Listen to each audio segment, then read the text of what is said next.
A verdade da fé, sem rodeios. Reflexões com Ricardo Gondim. João 6, de 1 a 15.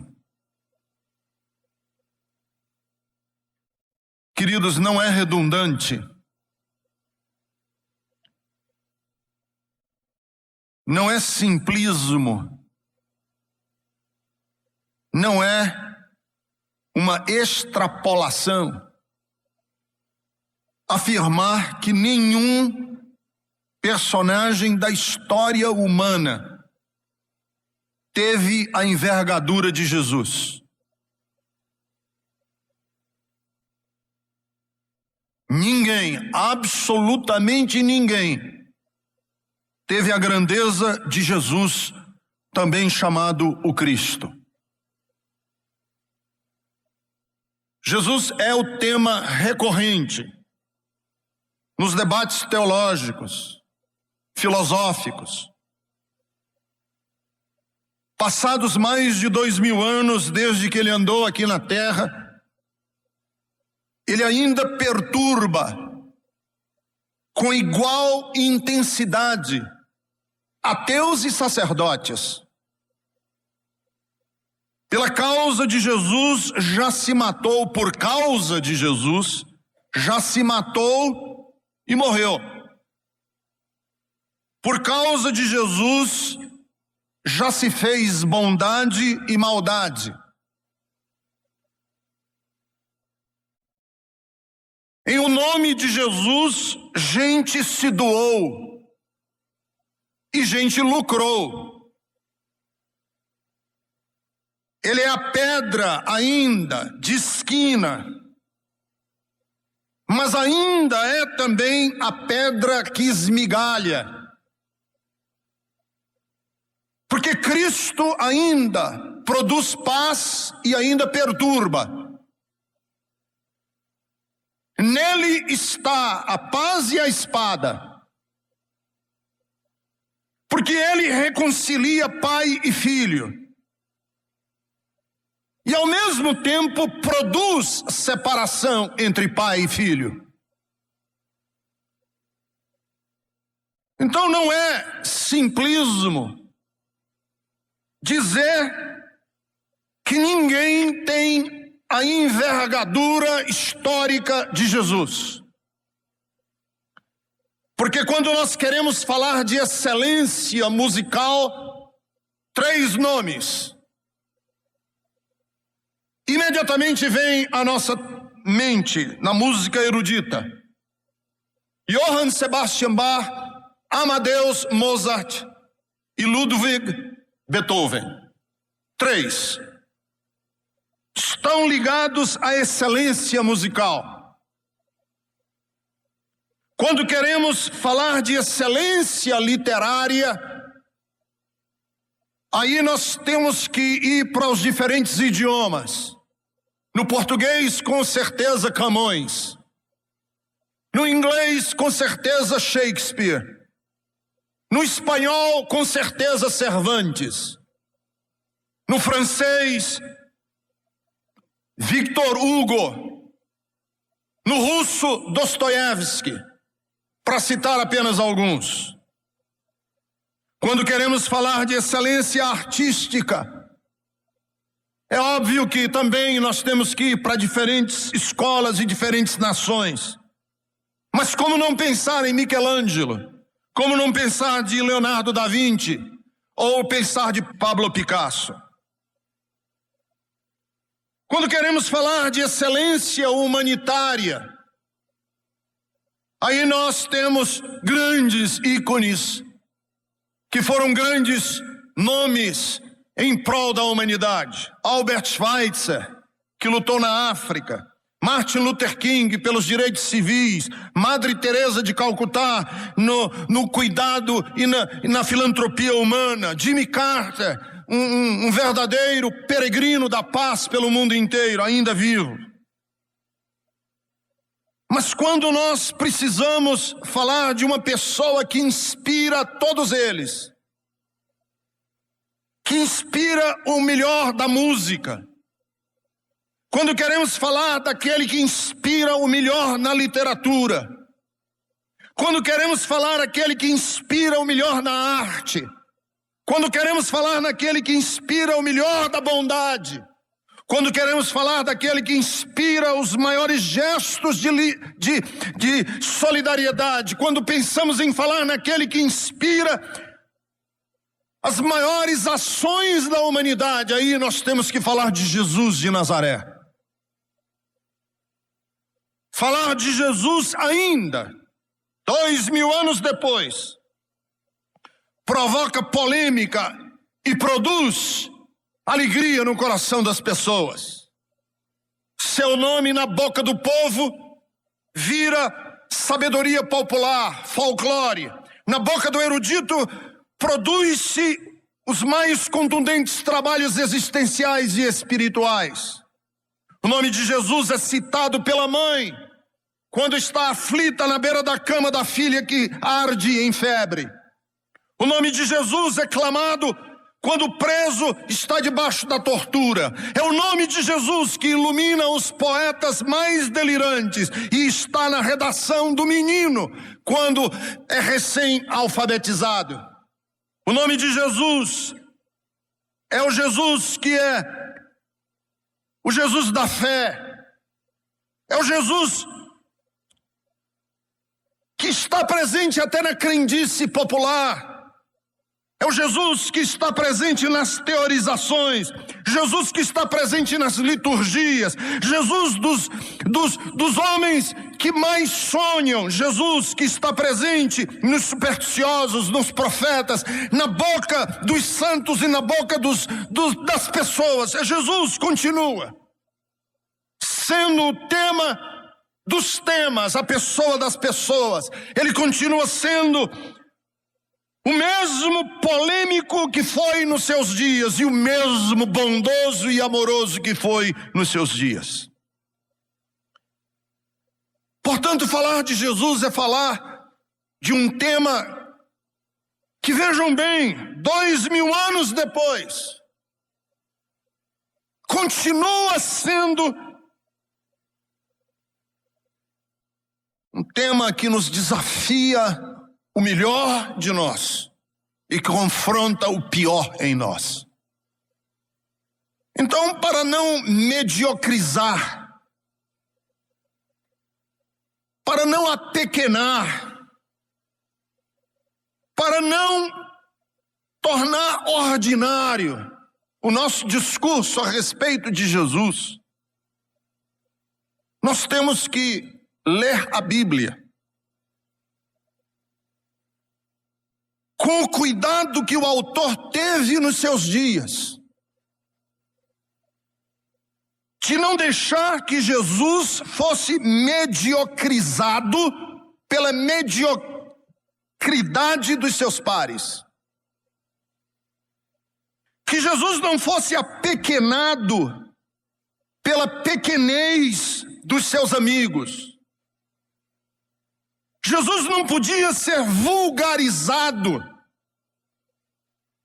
pela atitude vulgar dos cidadãos.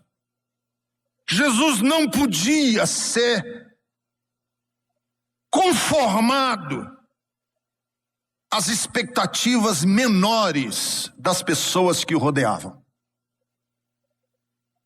Por isso que o texto da Bíblia não é um texto codificado, de verdades codificadas. Não é um tratado. Principalmente o Novo Testamento não é um tratado.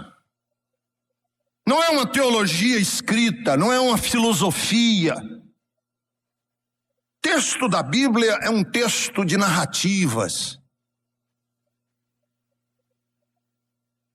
em que são contadas as histórias, os eventos, em que são narrados episódios, mas não com a função, isso é muito importante, e eu tenho repetido isso no Evangelho de João, de nos darmos uma informação jornalística do que aconteceu. Os textos que você lê no Novo Testamento não é apenas uma comunicação jornalística dos fatos que aconteceram. Para que a gente saiba o que Jesus fez, para que a gente tome conhecimento do que ele fez. Os textos são formas de ilustrar verdades muito mais profundas, que numa leitura desatenta, uma leitura pinçada fora do contexto, pode nos levar a crer que seja isso. Por exemplo, a leitura do capítulo 6, os primeiros 15 versículos, se não tivermos o cuidado de continuar lendo lá no versículo 25, e depois nós vamos ver que esse capítulo é longo, tem 71 versículos. Nós vamos ver que esse milagre da multiplicação do pão e do peixe não é uma informação jornalística do que aconteceu num determinado dia, numa determinada região, numa determinada circunstância. É uma ilustração, é uma dramatização, é uma forma concreta de ilustrar uma verdade espiritual que precisa ser compreendida depois. Então Jesus, quando queria dar um ensino,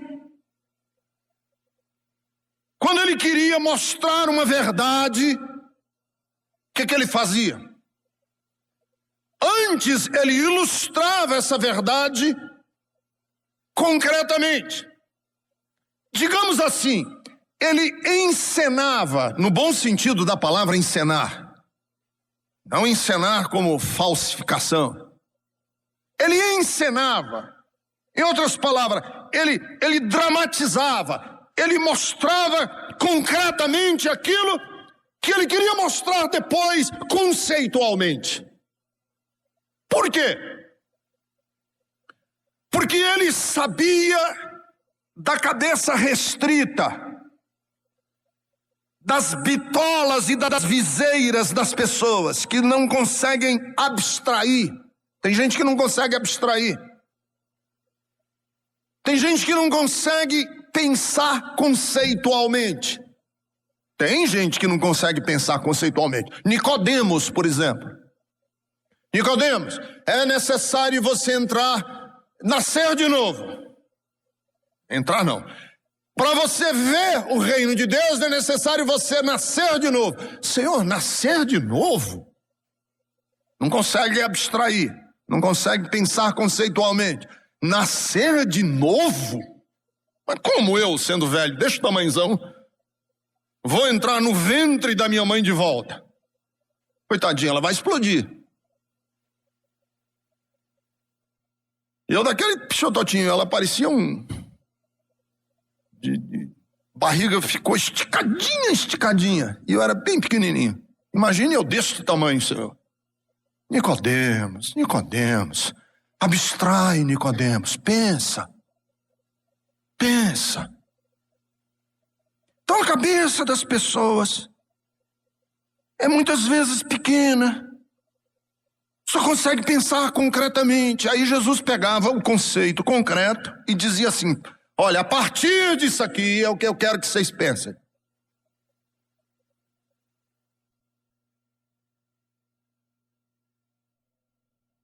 E aí, o texto diz que Jesus levantou os olhos para a multidão que o seguia e disse: como é que nós vamos dar de comer a esse povo?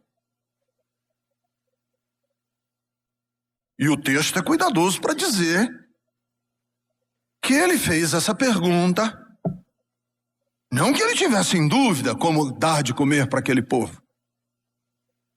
mas porque ele queria colocar os seus discípulos à prova. Se eles entendiam, se eles captavam, se eles tinham essa capacidade de abstração. E eles não tinham. Não tinham. Porque logo, o primeiro a reagir foi Filipe, um dos seguidores de Jesus. Filipe, um dos apóstolos, disse: Senhor, mas nós não temos dinheiro para comprar comida para todo mundo. Pensaram imediatamente, igual Nicodemos com entrar no ventre da mãe. Começaram a pensar concretamente. Começaram a pensar não abstrativamente, começaram a pensar concretamente. Aí vem um outro, André, e diz assim: olha aí, eu tenho aqui o lanche desse menino. Jesus disse: senta todo mundo na relva, senta todo mundo no campo, na grama. O pessoal sentou na grama, ele deu graças, partiu o pão, distribuiu com as pessoas e todo mundo se alimentou. E aí, quando todo mundo comeu do pão, ficaram felicíssimos. Ah, glória a Deus, chegou o profeta, vamos fazer dele rei, porque ele pode. Numa época de fome, de miséria, de gente pobre, opresso pelo Império Romano, o judeu estava debaixo da opressão do Império Romano. Numa época de opressão, de extorsão de impostos, de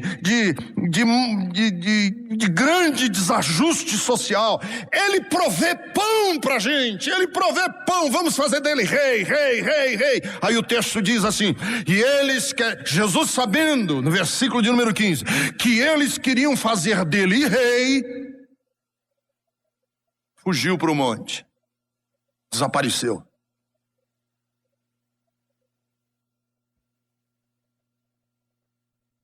E eu imagino Jesus andando montanha acima, balançando a cabeça, dizendo assim: eles não estão entendendo nada. Você sabe que Jesus ficava assim às vezes, né? Não estou forçando o texto. Não é toda a vida que a Bíblia diz, mas algumas vezes a Bíblia fala que Jesus dizia assim: ó, tardos e lerdos de coração, até quando eu vou ter que suportá-los? Jesus diz, isso está na Bíblia. Ô, povo lerdo.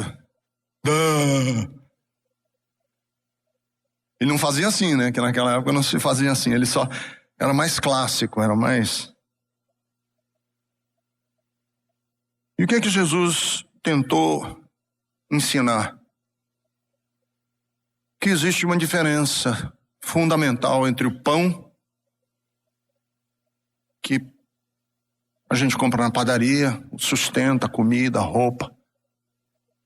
E existe uma diferença fundamental com o pão que vem do céu. E eles não estavam entendendo.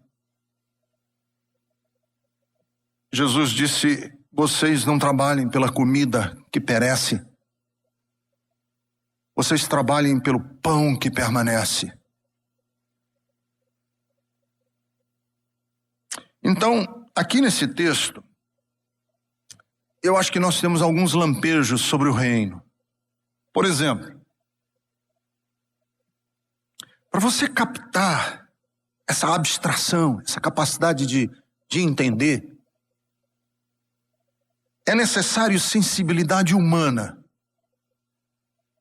não competência gerencial. O reino de Deus, a mensagem de Jesus, ela não é captada, ela não é compreendida, ela não se dá no espaço da competência intelectual, gerencial. Ela tem a ver com sensibilidade humana. E a gente vê isso com muita clareza na hora em que Jesus diz assim: o povo está com fome, né? Como é que eu vou dar de comer a esse povo? Como é que Filipe, André, como é que o povo entendeu essa fala de Jesus? Não entendeu espiritualmente, entendeu materialmente.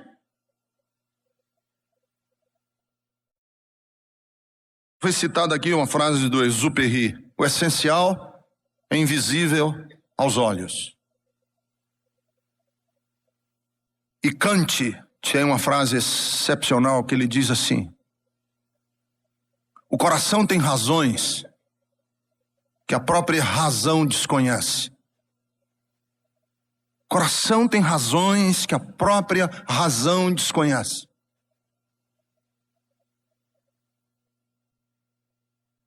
Por que é que Filipe, André, os apóstolos não conseguiam entender a mensagem de Jesus? Porque pelas mesmas razões nós não conseguimos hoje. Porque nós queremos captar. Nós fomos educados numa tradição que é racional, que é gerencial, que esquematiza. E existem razões que não podem ser esquematizadas. Eu quero dar de comer a esse povo, e imediatamente eles decodificaram isso num sistema logístico. Como é que nós vamos fazer? Eu acho que o que Jesus queria dizer é o seguinte: ô Filipe, André, pensem com a alma. Não, mas a gente pensa com a cabeça. Pois é, agora eu quero que você pense com a racionalidade que a própria razão desconhece. Quero dar de comer a esse povo. Capte com o espírito. Qual é a diferença entre alma e espírito? Pois é, eu não sei. Pense com o espírito. Imagine que existem outras janelas de percepção da realidade que não são necessariamente teorizáveis, codificáveis. Por isso é que a lógica do Evangelho está mais próxima da poesia do que da filosofia.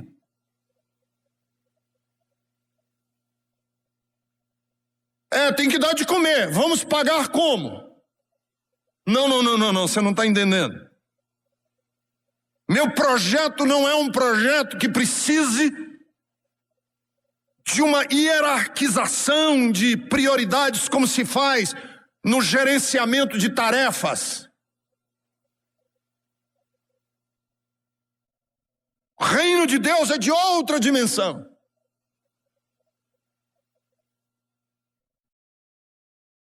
Uma vez eu estava nos Estados Unidos, visitei uma igreja presbiteriana e um pastor que acabou ficando um grande amigo meu, tinha na mesa dele, porque você sabe que presbiteriano gosta de comissão para tudo, né? O conselho da igreja decide e tal, e tem comissão para isso, comissão para aquilo, comissão para aquilo outro, e ele colocou na mesa dele, eu achei muito legal, que era dele, presbiteriano, que dizia assim: Deus amou o mundo de tal maneira que não constituiu uma comissão, mandou o seu próprio filho. Eu achei legal, porque se manda uma comissão, amigo, nós estávamos perdidos para sempre. Então, o que é o reino de Deus? É uma percepção espiritual. Está próximo. O reino de Deus está próximo. Onde? Pense com a alma. Está próximo.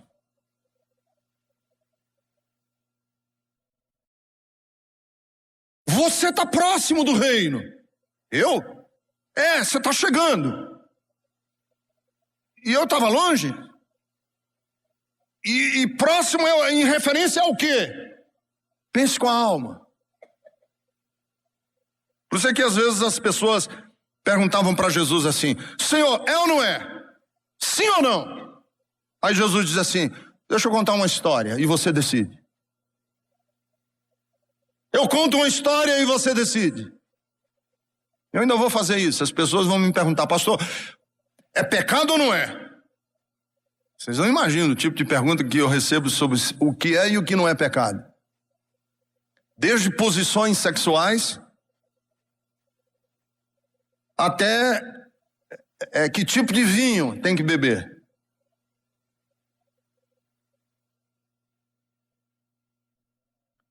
Por isso é que cada vez mais ou menos, quer dizer, mais eu me desencanto com o pragmatismo dos Estados Unidos.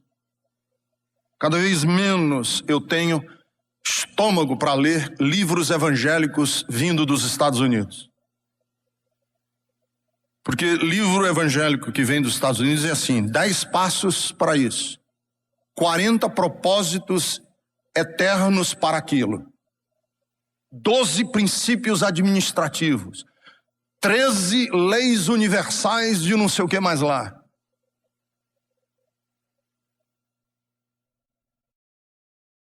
E a gente diz assim, eu acho que você ainda não percebeu. Mas percebeu o quê? Deixa eu te contar outra história. Vê se você percebe.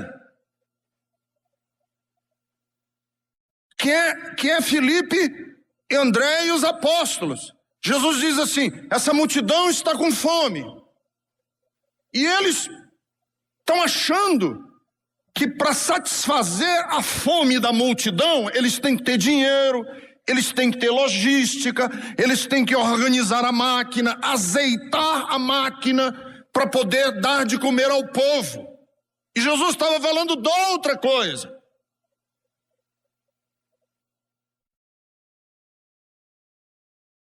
E do que Jesus estava falando? Se ele estava falando de outra coisa, do que ele estava falando? Jesus estava falando que para captar o seu ministério é preciso acreditar no milagre da multiplicação. Para acreditar, para crer, para captar o ministério de Jesus, é preciso acreditar no milagre da multiplicação. Agora temos duas formas de entender esse milagre da multiplicação. A forma nicodêmica. Lembra do Nicodemos? O que é milagre da multiplicação, pastor? O milagre da multiplicação eu tenho 2, multiplico por 2, fico com 4. Eu tenho 4, multiplico por 4, eu tenho 16. Eu tenho 16, multiplico por 16 e vou multiplicando, isso é o milagre da multiplicação. Isso se chama progressão geométrica. Vai se multiplicando e vai se dobrando, e vai se multiplicando, e vai se dobrando, e vai se dobrando, e vai se multiplicando.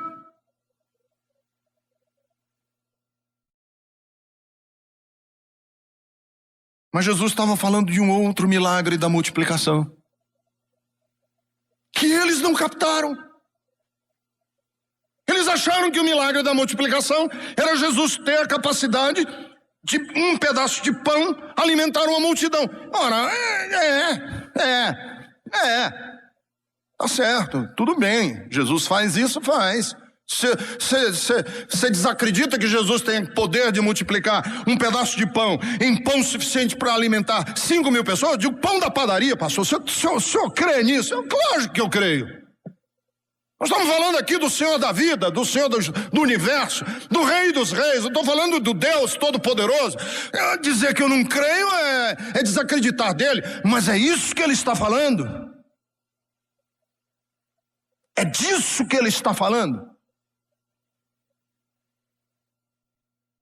Ele está falando de um outro pão.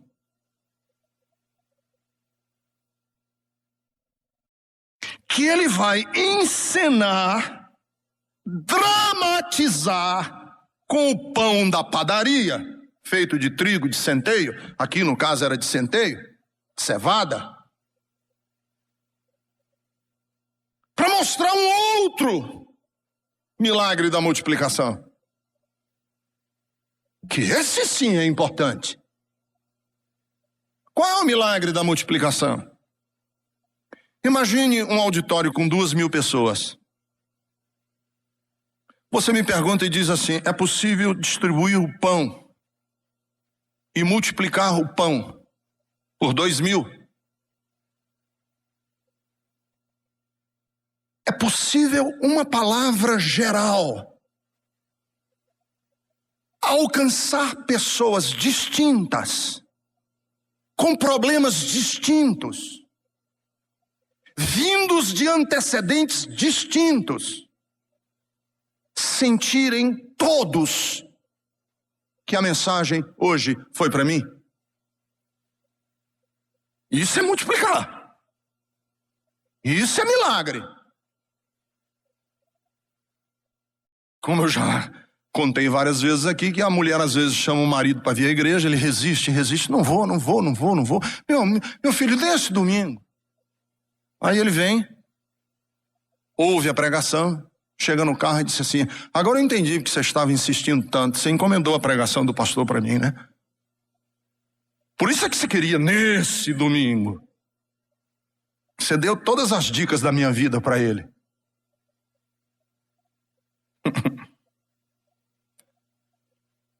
E eu penso, como? Que Deus fala com a pessoa que está no trânsito e fala com o porteiro, que fala com a dona de casa e fala com a moça que está a caminho da universidade. Como? Que milagre é esse? Que um só pão serve e se adequa e se multiplica e tem pertinência em tantas vidas. É desse pão que eu estou falando para vocês, disse Jesus para os discípulos. Está aí a decepção de Jesus, quando eles pegam o pão material que foi multiplicado e acham que o milagre foi aquilo. O milagre foi esse, ele multiplicou o pão e todo mundo comeu. E Jesus disse: não, isso aqui é apenas uma forma de introduzir ao ministério de vocês.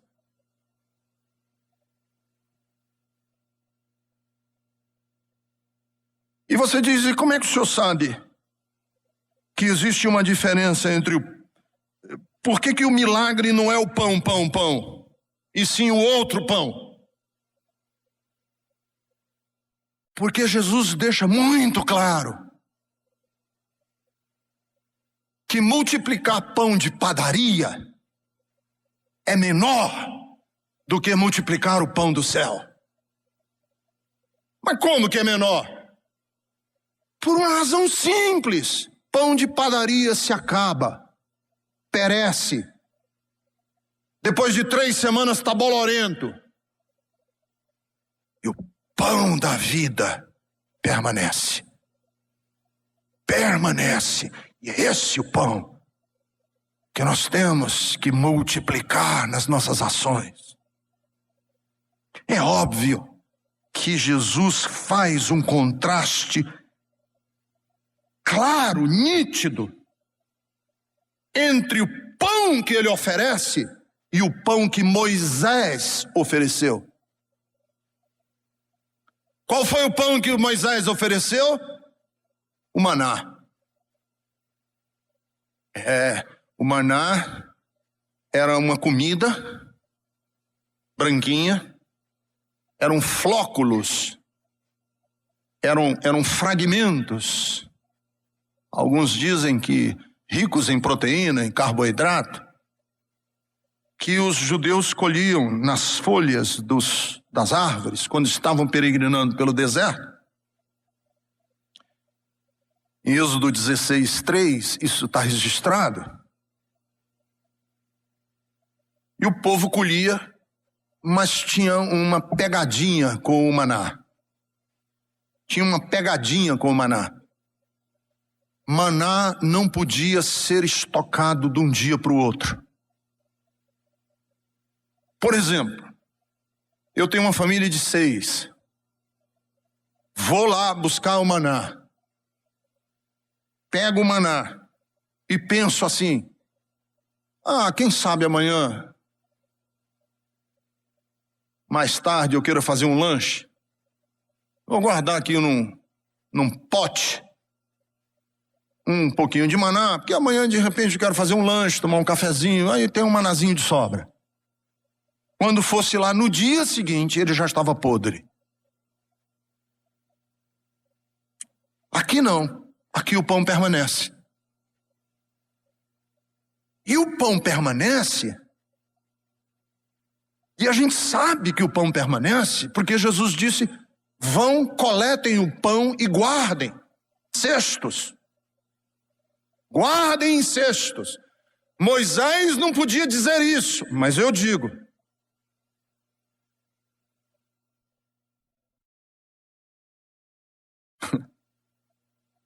E são 12 os cestos. E se você prestar muito mais cuidado ao texto, versículo 13, não diz que eles guardaram peixe. Eles só guardaram pão. E só sobrou pedaço dos 5 pães para encher 12 cestos. Por que 12? Lógico que é uma inferência a cada tribo de Israel ou aos 12 apóstolos.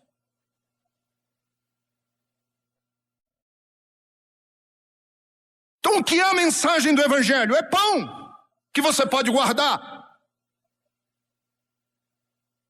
É pão que dá para guardar. Não é pão para gastar hoje, é pão para guardar. Por exemplo, pão em forma de coragem, para você guardar. Coragem emocional, coragem existencial, coragem ética. Um dia você vai precisar dela, hein? Guarda hoje essa coragem. Isso é pão.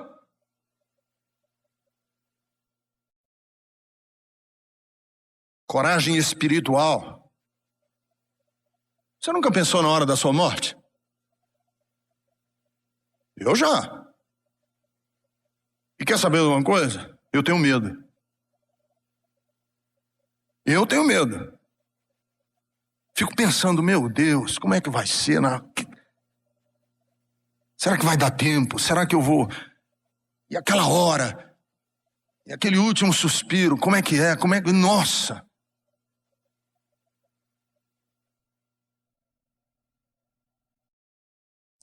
Por que eu tenho medo? Porque eu não estou usando da minha coragem. Mas por que eu não estou usando? Eu não preciso, eu não estou agora aqui correndo perigo de vida. Eu vou precisar dessa coragem na hora. Na hora, lá na frente. Muito lá na frente. Eu vou precisar dessa coragem. A Corrie ten Boom escreveu aquele livro lindíssimo. Foi um clássico aqui no Brasil e no mundo inteiro. O Refúgio Secreto. Já morreu ela, inclusive. A Corrie ten Boom era uma holandesa que escondia judeus para não serem caçados pela polícia nazista que tinha dominado a Holanda. E ela, quando a irmã dela morreu, ela lembrou-se que quando ela era criancinha,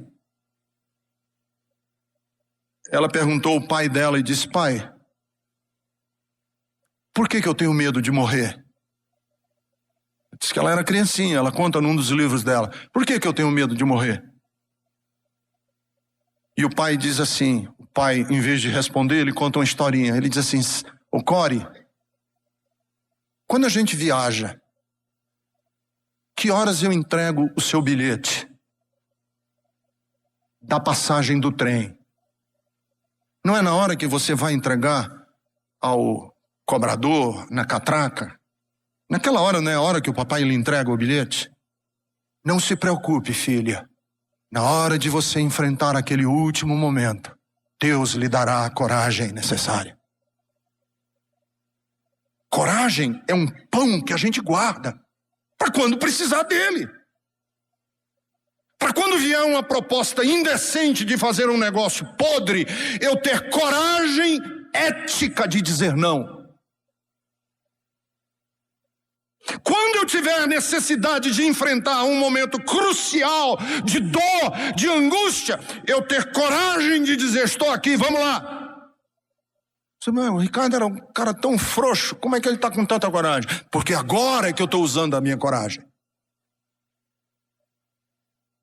de na hora final, quando eu for dar meu último suspiro, eu ter a mesma coragem espiritual que teve Jesus quando disse: Pai, em tuas mãos entrego o meu espírito, e expirou. É a mesma coisa com esperança. Esperança o que é? Sei lá. Não estou precisando dela agora. Sei lá o que é esperança.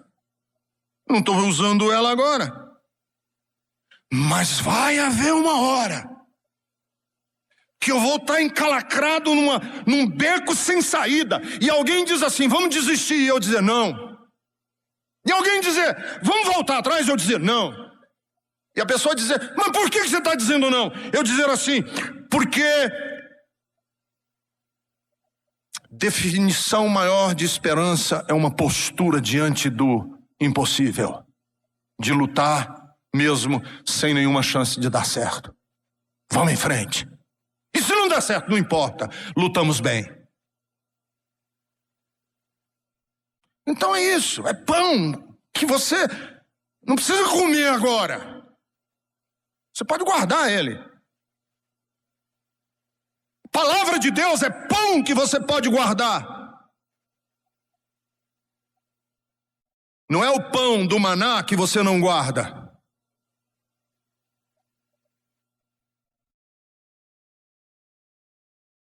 É pão que vai ajudar você a perdoar. Eu não sinto agora a hora de perdoar nada. Eu não quero perdoar ninguém. Eu digo, nem precisa. Você não precisa perdoar ninguém. Mas vai ter uma hora que você vai precisar perdoar. Guarda esse pão para aquela hora.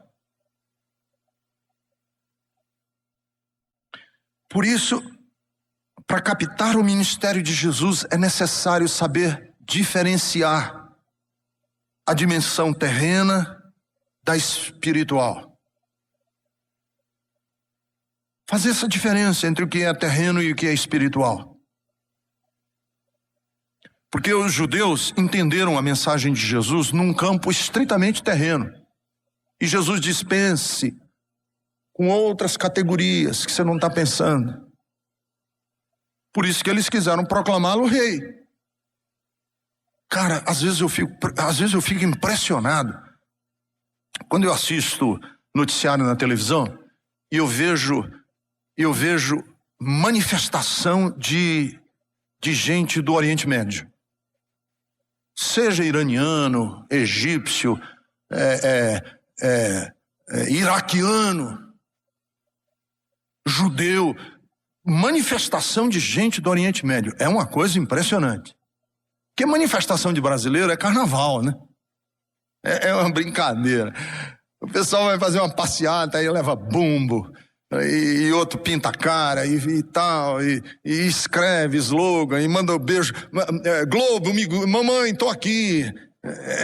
Manifestação de brasileiro é uma piada. Agora, uma manifestação de gente ali do Oriente Médio, da Palestina, dos países de tradição, tá ali do Oriente Médio, seja judeu ou árabe, não importa. Tem uma paixão que é uma coisa impressionante, que deixa a torcida do Corinthians no chinelo. Vocês já viram eles socando o ar? Parece coreografado, parece que tem alguém orquestrando, e não tem. É a multidão.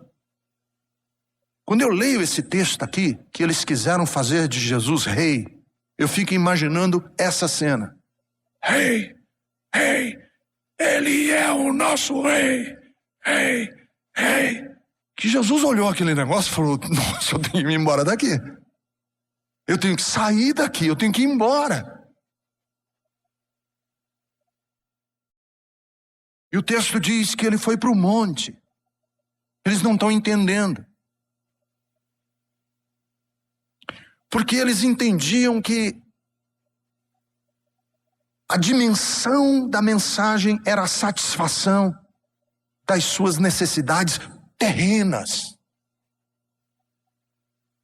Capacidade de prover pão. E se ele provê pão, de cevada, de trigo, ele tem gabarito de ser nosso rei.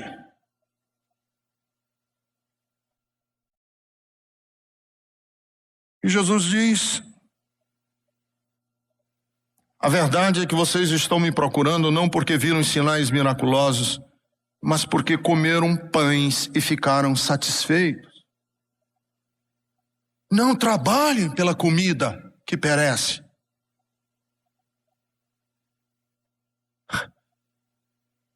Queira um outro reinado.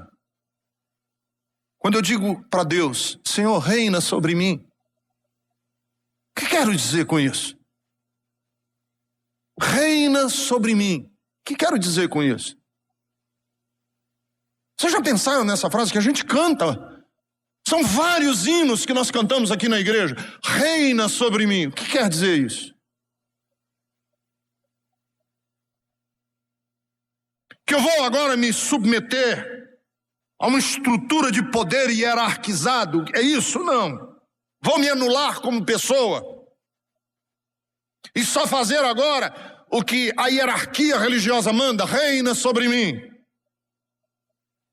Aí eu digo: não, é uma dimensão espiritual de reinado.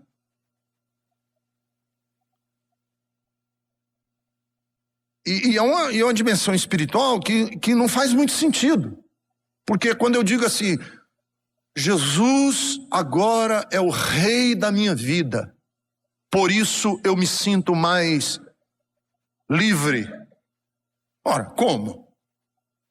Liberdade e reinado andarem juntos. Eis o paradoxo do evangelho.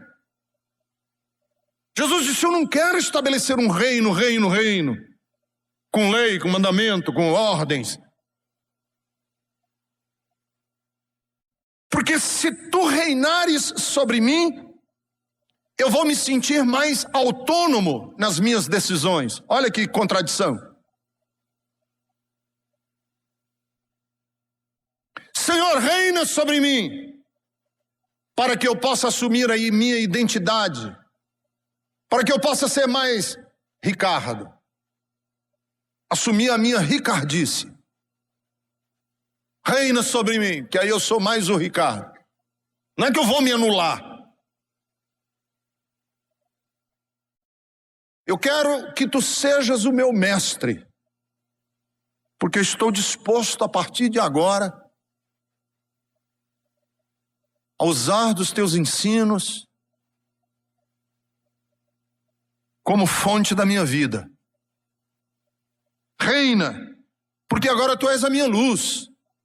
Porque agora sim eu estou disposto a ver em ti a revelação de Deus. Reina em mim, porque tu és o meu caminho. O caminho que vou seguir, quero seguir as tuas pegadas. Reina em mim, porque tu és o meu pastor. E porque eu encontro segurança e conforto nas tuas palavras. Reina em mim, porque tu és o meu Senhor. E por Senhor eu entendo que tu és aquele que dá sentido último à minha existência. Vocês não entenderam. Jesus disse para os discípulos: eu não quero ser rei de vocês, como Herodes, como César, como a rainha da Inglaterra. Não quero ser rei de vocês como Hugo Chávez. Não quero ser rei de vocês nas categorias que vocês entendem de rei. Eu quero ser rei numa outra categoria. Qual? Deixa eu te contar uma história. Certo homem ia caminhando por um campo. Viu nesse campo uma arca que estava enterrada. Ele abriu a arca e encontrou nessa arca um tesouro. Foi em casa. Vendeu tudo o que ele tinha. Tudo. Foi vendendo o que ele tinha. Cachorrinho pequenês que ele guardava. com tanto carinho, empalhado lá no cantinho. Canário, papagaia, televisão de LCD que ele tinha acabado de comprar para assistir os jogos da Copa. Foi vendendo tudo que ele tinha. Quando a mulher protestou, ele disse: mulher, eu vou te vender também. Aliás, eu estou disposto a vender a minha vida por aquele tesouro. Foi, e pela alegria daquele tesouro, aquele homem foi e vendeu tudo que tinha.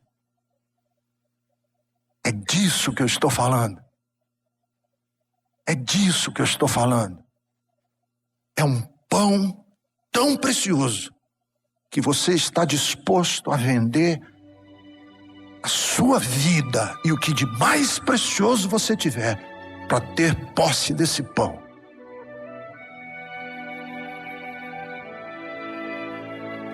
Não trabalhem pelo pão que perece. Trabalhem por esse pão, que ele vale a nossa vida.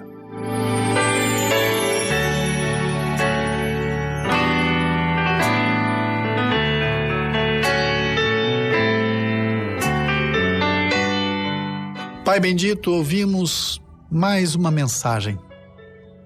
A cada domingo, Senhor, nessa programação, nós somos impactados com uma palavra, desafiados na vida, mudamos, Senhor, conceitos, adquirimos valores pelos quais devemos trilhar e andar, somos animados pelo sopro do Teu Espírito e seguimos uma trilha bonita da nossa vida.